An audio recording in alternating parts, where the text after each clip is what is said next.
Hey guys, I've gotten a bunch of comments about the low life injured Sorc build.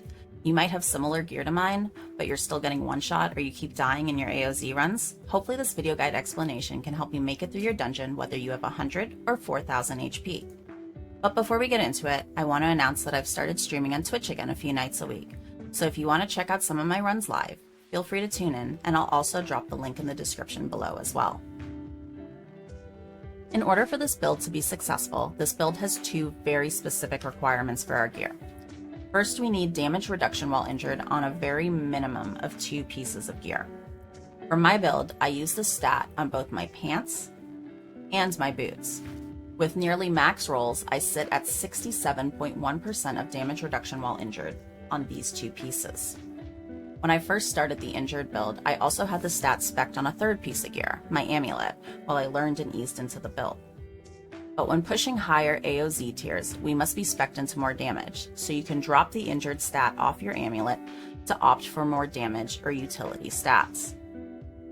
Secondly, we need high cooldown reduction. The reason for this is because the build essentially works by juggling our 2 defensive spells, Flame Shield and Ice Armor, back and forth. Make sure you have at the very minimum 40% CDR. Even at 40%, we are still cutting it very close between the spell juggling. We can add a little extra CDR easily by equipping the unique ring, Zafal's Corroded Signet.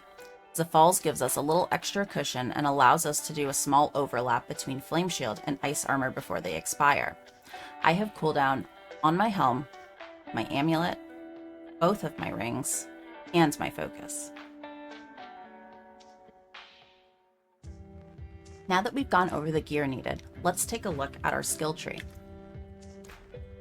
In the defensive area, we want to max out Flame Shield. The more points in Flame Shield, the longer its duration. We do not need to extend further into the Flame Shield tree, and do not take Shimmering Flame Shield. If you take this, it will heal you, you will not be injured anymore, and we want to sit consistently below 35% HP. You can also have ranks of Flame Shield on your boots to help extend the duration of your immunity. Make sure you take Shimmering Teleport for 30% damage reduction. I also like having a point or 2 in Elemental Attunement. This helps us with resetting our defensive skills we are juggling.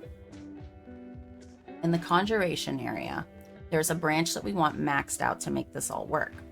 You're going to take 1 point and align the elements, and then max out the 2 green passives branching off of it, Mana Shield and Protection, with 3 points in each of these. Protection is very important because it helps us keep our barriers active every time we press a cooldown. Next, move over to the Mastery skill tree and put 3 points in Icy Veil. This makes our barriers last 15% longer. Finally, we want Overflowing Energy key passive. This helps with our teleport cooldown and more damage reduction. With high rolls of injured and cooldown reduction, this allows us to spec into more damage in our Paragon board, so we don't need to take glyphs that help keep us alive, such as Reinforced or Territorial.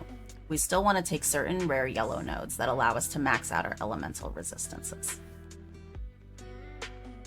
Now we must calculate what HP we must be sitting at to be considered injured. Injured is 35% of our max health pool. My current HP is 12,976. Multiply that by 0.35 and you get your injured number. 4,541 HP is what I need. Any more and this build will not work. Any less, you will be fine.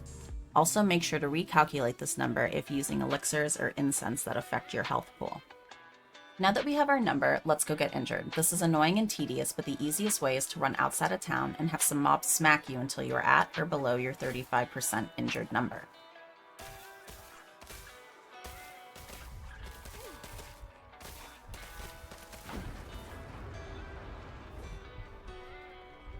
If you get knocked a little too low, you can always equip the Vampire Power Undying. Press a spell and see how much it heals you for, and make sure not to go above your injured number. Just remember to remove this Vampire Power, as there is no healing allowed in this build.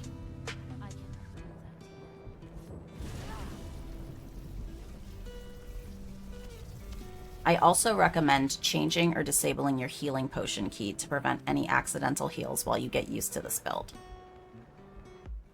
Okay, so now that we have our gear and skill tree set, how exactly do we play this build? This build is simply managing a balance between Flame Shield and Ice Armor. We don't want to face roll our spells or overlap anything. Keeping an eye on the green duration bars of these two spells is key. When one is about to expire, we press the other, and continue this alternating throughout the dungeon. When Ice Armor is about to expire, we activate Flame Shield. This allows us to be immune for the duration of Flame Shield while we wait for the Ice Armor cooldown to come back up. Once Flame Shield is about to expire, we activate Ice Armor again.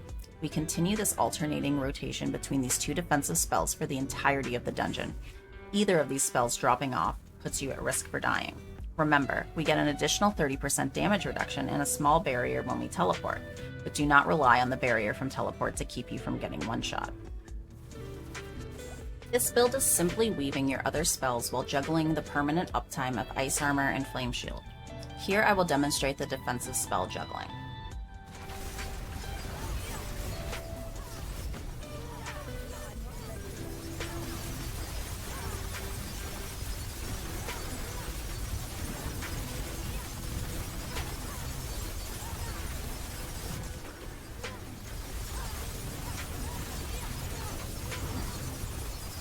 Alright, there you have it. Hopefully this explanation helps if you're struggling with the Injured Sorc build. Feel free to drop any questions or comments below. In the meantime, here's an AOZ Tier 19 Duo Speed farm run. You can see I let my shields drop for a split second and have to finish the dungeon with very low HP. Thanks for watching. Catch you next time.